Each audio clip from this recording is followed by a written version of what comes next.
Assalamualaikum warahmatullahi wabarakatuh. Innal hamdalillahi nahmaduhu wa nasta'inuhu wa nastaghfiruh wa na'udzubillahi min syururi anfusina wa min sayyiati a'malina. May yahdihillahu fala mudhillalah wa may yudlilhu fala hadiyalah. Asyhadu an la ilaha illallah wahdahu la syarikalah wa asyhadu anna Muhammadan abduhu wa rasuluh. Allahumma sholli ala sayyidina Muhammad wa ala ali sayyidina Muhammad kama sholaita ala sayyidina Ibrahim wa ala ali sayyidina Ibrahim wa barik ala sayyidina Muhammad wa ala ali sayyidina Muhammad kama barakta ala sayyidina Ibrahim wa ala ali sayyidina Ibrahim fil alamin innaka Hamidum Majid.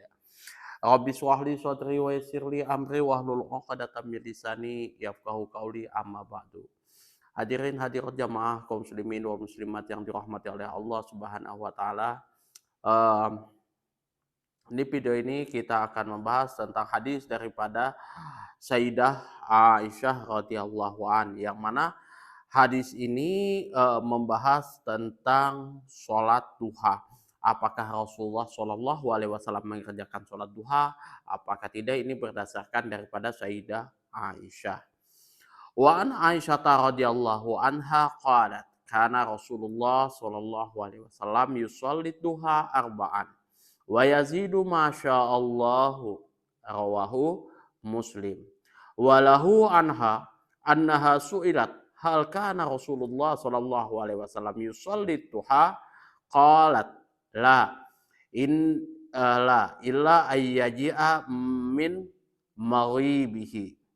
Walahu anha ma ra'aitu Rasulullah sallallahu alaihi wasallam yusolli qatu subhatat duha wa inni la usabbihuha.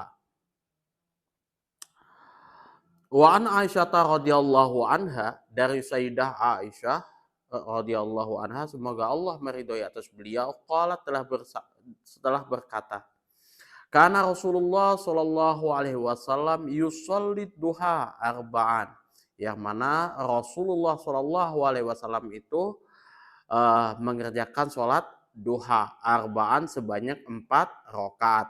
Wa yazidu masyaallahu, dan lebih dari itu sesuai yang dikehendaki oleh Allah Subhanahu wa taala. Rawahu Muslim. Hadis ini diriwayatkan oleh Imam Muslim. Walahu anha, dan menurut Imam Muslim daripada Sayyidah Aisyah juga, annaha su'ilat, bahwasanya Sayyidah Aisyah ini juga pernah ditanya, hal kana Rasulullah sallallahu alaihi wasallam yusolli duha, apakah Rasulullah sallallahu alaihi wasallam sering melakukan salat duha? Qalat, di sini beliau menjawab, ya, Sayyidah Aisyah menjawab, la, tidak, illa ayaji'a min maghribihi, kecuali beliau baru datang dari bepergiannya. Walahu, dan menurut Imam Muslim juga mengetengahkan daripada Sayyidah Aisyah, ma ra'aitu Rasulullah sallallahu alaihi wasallam, saya tidak pernah melihat Rasulullah sallallahu alaihi wasallam yusolli qatus subhatat duha, yang mana beliau melaksanakan sholat duha. Wa inilah usabbihuha, akan tetapi di sini saya benar-benar mengerjakan sholat duha. Kalau kita lihat sekilas, ya, kalau kita baca sekilas tadi hadis-hadis yang mulai dari 396 sampai 398 kayaknya bertolak belakang, ya kan? Yang pertama di 396 di sini, karena Rasulullah Shallallahu alaihi wasallam yusolli duha arba'an wa yazidu masyaallah, yang mana Rasulullah Shallallahu alaihi wasallam itu melaksanakan sholat duha 4 rakaat dan lebih dari itu sesuai yang beliau kehendaki. Nah, kemudian 397 di sini mengatakan bahwasanya apakah ketika Sayyidah Aisyah ditanya apakah Rasulullah Shallallahu alaihi wasallam sering melaksanakan sholat duha, beliau menjawab tidak. Itu, ya, kecuali beliau baru datang dari bepergiannya. Nah, kemudian yang terakhir 398, saya tidak pernah sama sekali tidak pernah melihat Rasulullah Shallallahu Alaihi Wasallam melakukan sholat duha, melaksanakan sholat duha, akan tetapi saya benar-benar mengerjakan sholat duha. Yang pertama Rasulullah melaksanakan sholat duha, kemudian yang kedua Rasulullah melaksanakan sholat duha cuman pada saat datang dari bepergiannya. Yang ketiga di sini Rasulullah tidak sama sekali tidak pernah melaksanakan sholat duha, akan tetapi di sini hanya Sayyidah Aisyah yang melaksanakan sholat duha. Nah, seperti apa pengertiannya? Nanti kita bahas di makna keseluruhan, kemudian analisis lafadz dan fikih hadisnya. Jadi supaya teman-teman paham kayak gitu ya, nggak asal nanti ngomong, wah ini bid'ah, gitu kan? Karena apa? Rasulullah tidak pernah melaksanakan sholat duha, gitu berdasarkan Sayyidah Aisyah. Apalagi kalau teman-teman membaca hadisnya cuma satu hadis atau dua hadis seperti itu, Masya Allah, gitu ya. Makna keseluruhannya adalah di antara kebaikan agama Islam ialah menjadikan setiap waktu itu ada tugas tertentu di antara tugas-tugas ibadah. Jadi ada tugas-tugas tertentu, ada waktu tertentu di antara tugas-tugas ibadah. Kalau misalkan kita ambil contoh sholat wajib saja, misalkan sholat wajib kayak gitu. Kita nggak bisa menggeser waktu sholat zuhur ke sholat isya ke malam hari, enggak. Sholat zuhur dilaksanakan di siang hari ya siang hari, sholat asar dilaksanakan di sore hari ya sore hari, enggak bisa digeser. Itu sudah aturan daripada syariat agama Islam. Begitu juga yang namanya sholat puasa kayak gitu kan, ketetapannya di bulan Ramadan 30 hari kayak gitu kan. Nah, maka ya nggak bisa dikurangi atau ditambah sholat Ramadannya menjadi 2 bulan kayak gitu. Bisa digeser selain daripada bulan Ramadan, nggak bisa. Itu sudah ketetapan dari syariat. Dan setiap waktu ada tugas tertentu di antara tugas-tugas ibadah, baik yang wajib maupun yang sunat. Kalau misalkan yang sunat, contoh kalau misalkan sholat rawatib itu sudah ditentukan ya kan, empat rakaat sebelum zuhur, dua rakaat setelahnya, kemudian 2 rakaat sebelum sholat asar, 2 rakaat sesudah sholat asar, 2 rakaat sebelum sholat asar, nggak ada kalau setelah sholat asar. Kemudian sesudah sholat maghrib 2 rakaat, kemudian sebelum dan sesudah sholat isya 2 rakaat, seperti itu ya kan. Dan 2 rakaat sebelum sholat subuh. Sesudah sholat subuh nggak ada. Walau bagaimanapun kita senangnya beribadah, ketentuan-ketentuan itu sudah ada ketetapannya. Jadi nggak bisa kita otak-atik, itu hal yang sunnah. Jadi yang wajib itu ada ketentuannya, yang sunnah juga ada ketentuannya. Nah, apabila kita melaksanakan baik itu yang wajib ataupun sunnah, tidak ada dalilnya, ya tidak ada ketetapan hukumnya di situ, kemudian kita ya mereka sendiri mengarang-arang sendiri dalam bentuk amalan-amalan yang lain tanpa adanya dasar hukum yang jelas, maka itu kemungkinannya adalah bid'ah, gitu ya. Itu jadi bukan berarti kita melaksanakan segala sesuatu melaksanakan segala sesuatu yang sifatnya ibadah itu suka-suka kita, berdasarkan dari akal pikiran kita, oh ini baik ya, oke sudah kita kerjakan. Nggak bisa seperti itu, harus tetap berdasarkan disiplin ilmunya di situ. Karena apa? Tujuan daripada ketetapan syariah bukan untuk mempersulit orang, tapi untuk mempermudah orang di dalam menjalankan ibadahnya.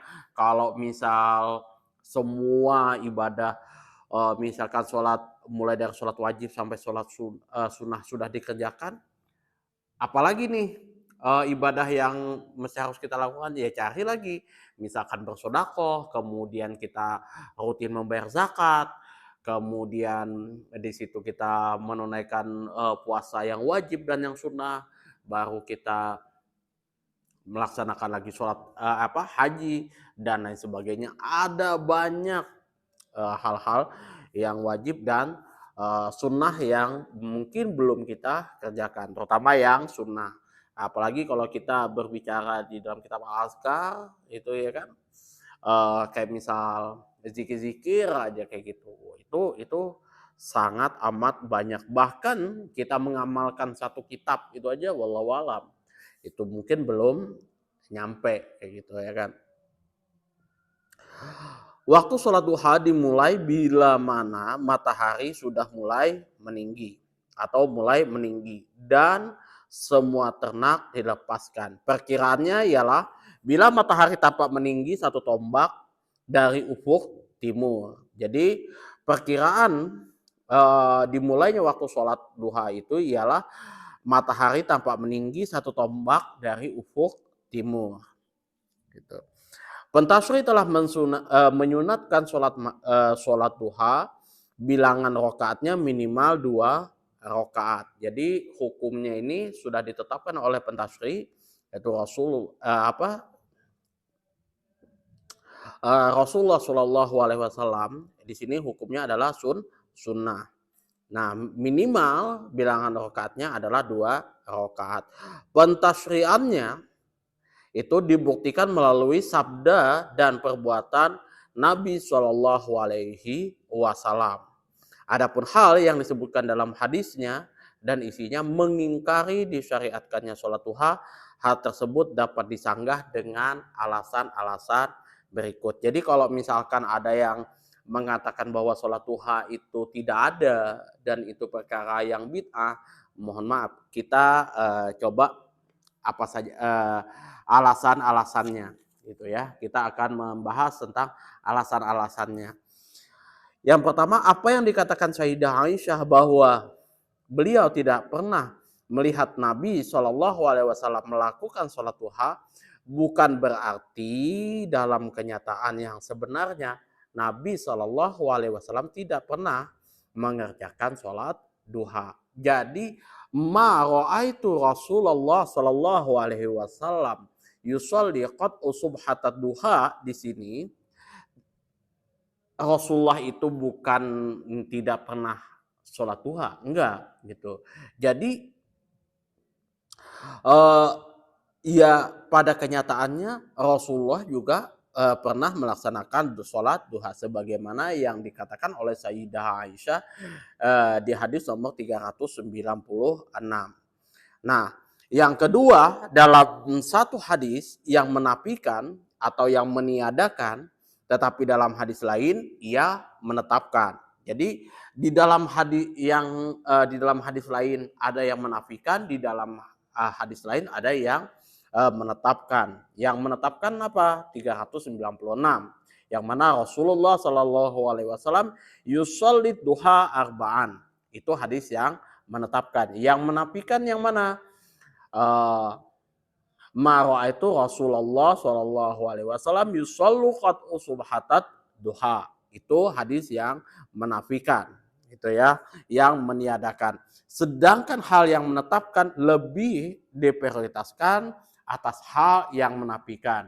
Nah, maka yang diprioritaskan adalah yang menetapkan itu daripada yang menafikan. Jadi kalau teman-teman melaksanakan sholat sholat duha secara rutin nggak masalah, itu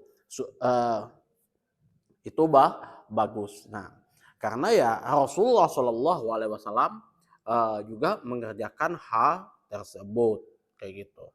Jadi bukan bid'ah kayak gitu ya. Sayyidah Aisyah sendiri mengerjakan sholat duha karena berlandaskan dari apa yang telah sampai kepadanya daripada Rasulullah Shallallahu Alaihi Wasallam, bahwa sholat duha tersebut disyariatkan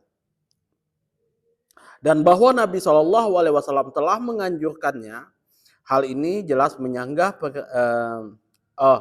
dan bahwa Nabi Shallallahu Alaihi Wasallam telah menganjurkannya.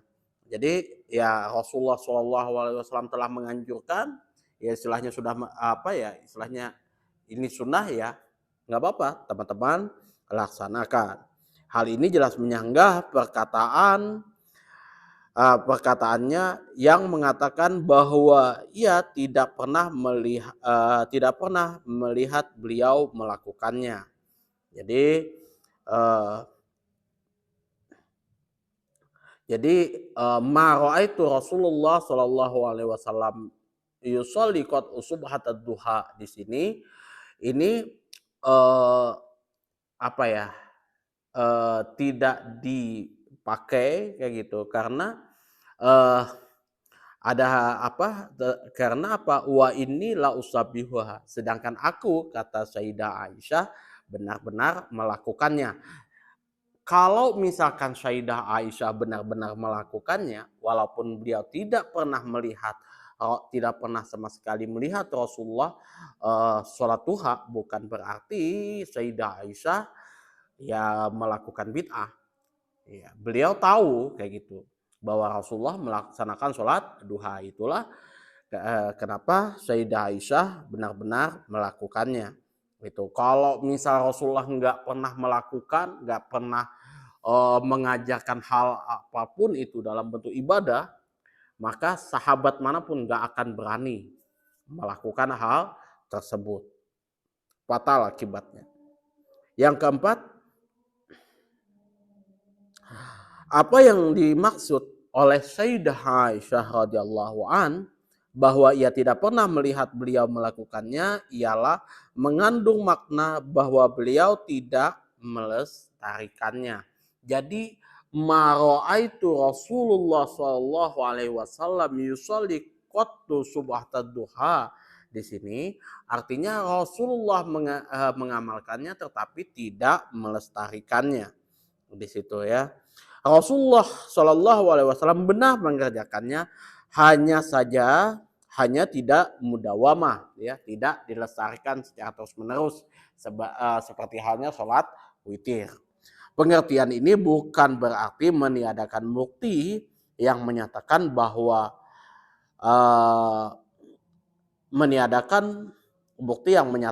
sholat duha tersebut disyariatkan. Jadi ya ini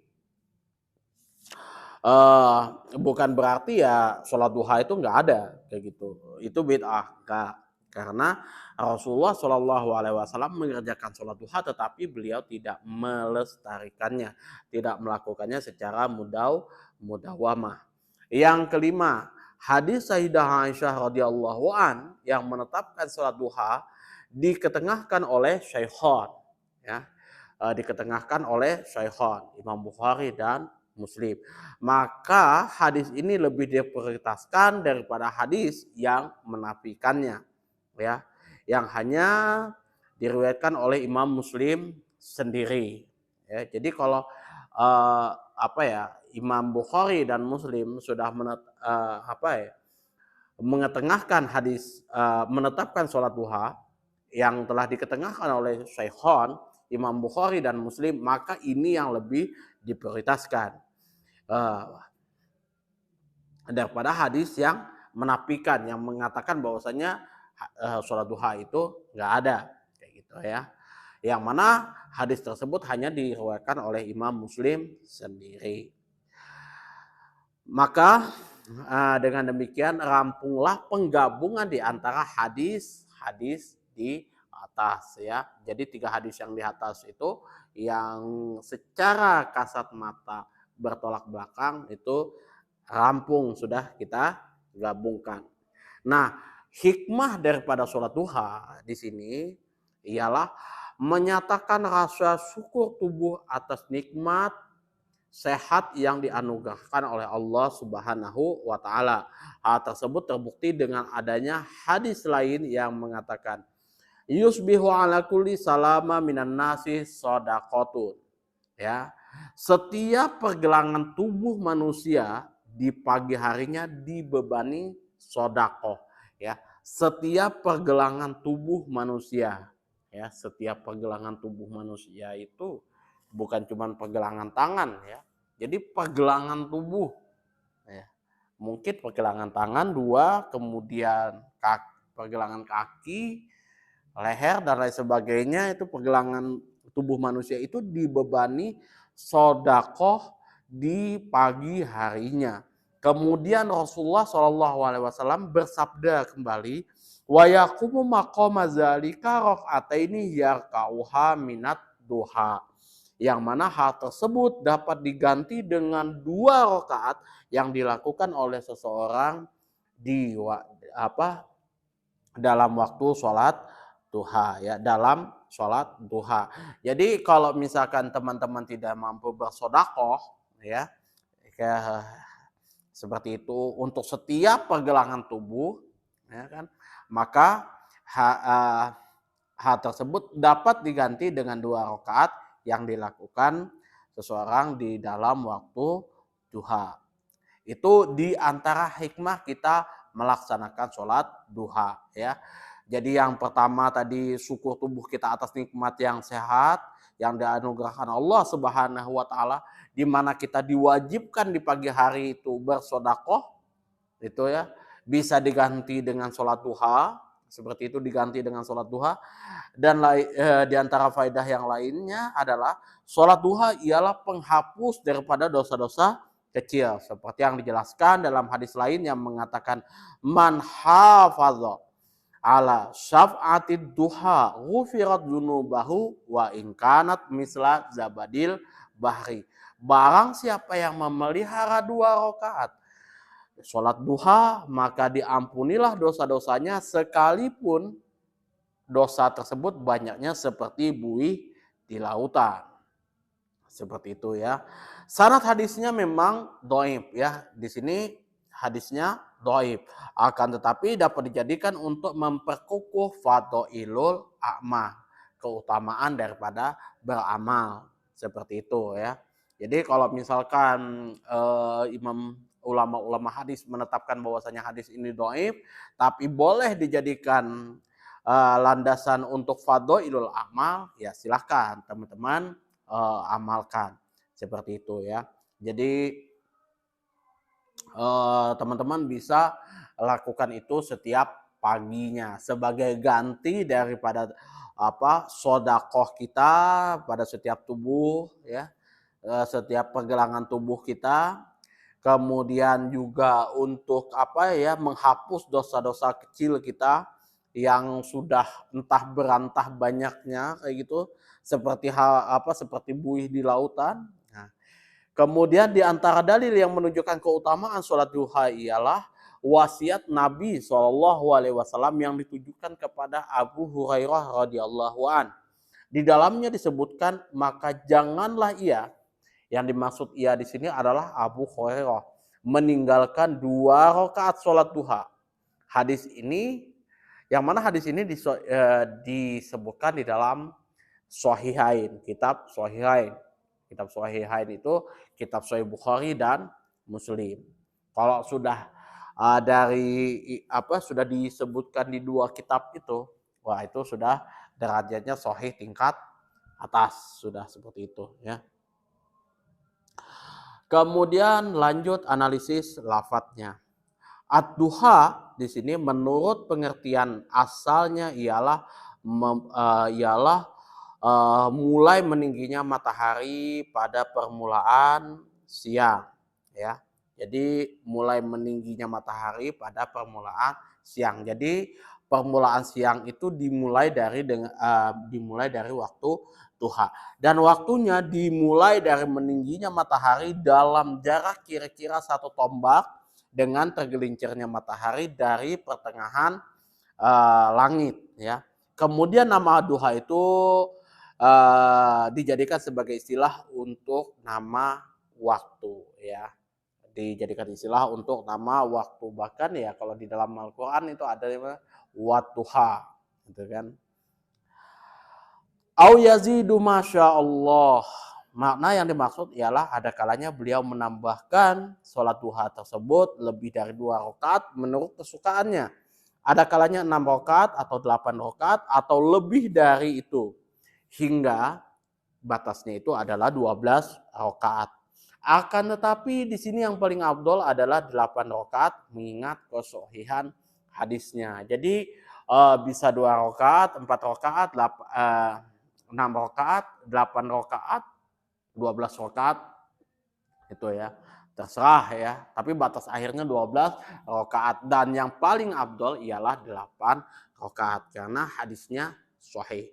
Walahu di sini disebutkan adalah bagi Imam Muslim yang diketengahkan oleh Imam Muslim. Anha yang dimaksud adalah melalui Sayyidah Aisyah radhiyallahu anha. Mim maghribihi dari perjalanannya, ya ini sepulangnya beliau dari perjalanannya.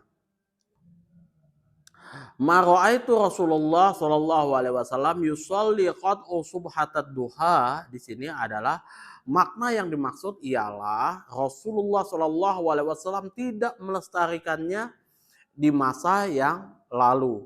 Gitu ya. Jadi tidak dilestarikan oleh Rasulullah sallallahu alaihi wasallam. Tetapi penafsiran Sayyidah Aisyah bukan berarti bahwa sholat tersebut tidak disyariatkan.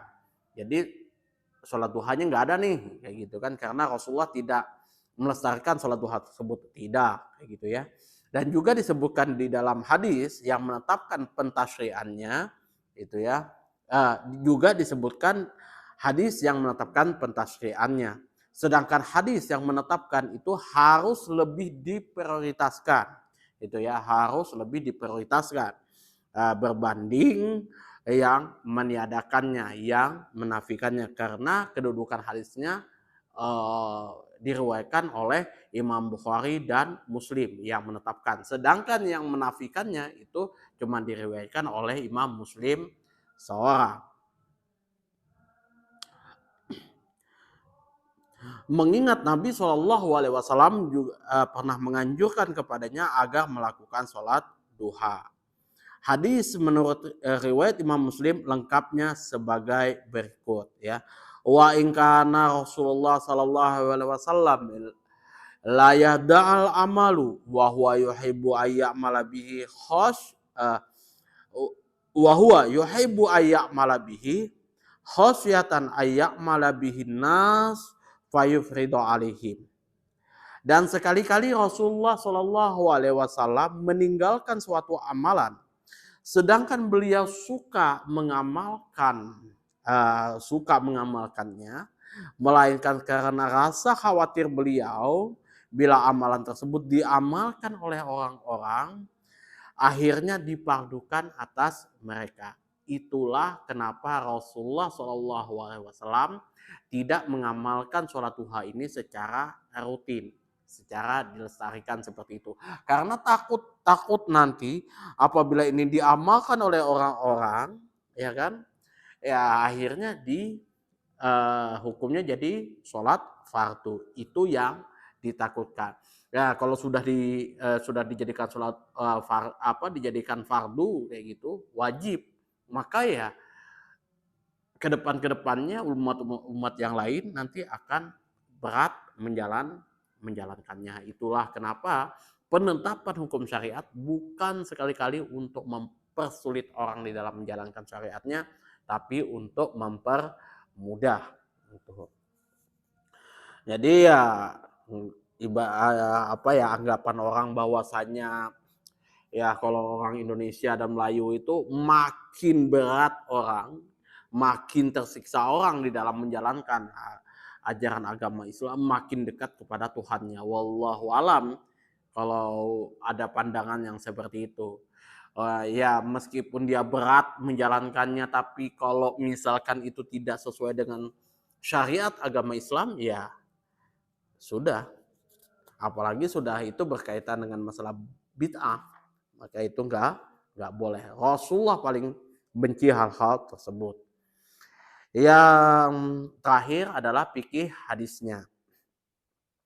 Yang pertama disyariatkan sholat duha dan penjelasan mengenai bilangan rakaatnya. Kemudian yang kedua menambahkan sholat duha menjadi 4 rakaat dan bilangannya tidak terbatas, ya.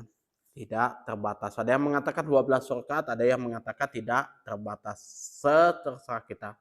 Kemudian disunahkan mengerjakan sholat duha bila baru tiba dari suatu perjalanan. Yang keempat, menunjukkan kasih sayang Rasulullah Shallallahu Alaihi Wasallam kepada umatnya. Itu ya, makanya Rasulullah tidak melaksanakan sholat duha itu secara mudawamah.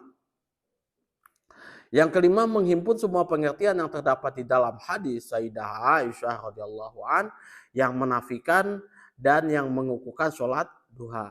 Rasulullah Shallallahu Alaihi Wasallam acap kali melakukan sholat duha pada sebagian waktunya mengingat keutamaannya, dan ada kalanya beliau meninggalkannya karena khawatir bila ini nantinya difardukan